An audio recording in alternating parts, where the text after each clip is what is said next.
sifat yang mazmumah, sifat yang Allah Ta'ala keji, Tuhan marah, Tuhan kadang-kadang dia laknat. Kalau ada pada kita 9 sifat yang kita mengaji sapapah malam ni.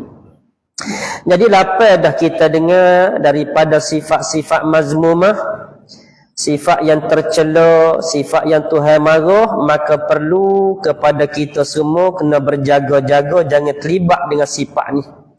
Dengan perangai hak kita mengaji dulu, jangan ada so pun di antara lapan tu, jangan ada.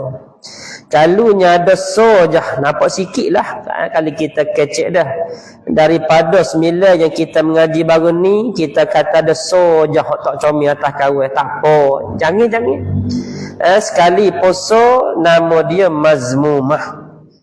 Kalau ada 2, lebih lagi. Jadi bermakna kita mengaji bukan sekadar nak tahu, tetapi kita nak jaga-jaga jangan terlibat dengan sifat yang Tuhan marah. Kalau ada, maka cepat-cepat kita usaha kena buat. Takut apa? Takut bimbangnya mati dalam keadaan kita bersifat dengan mazmumah.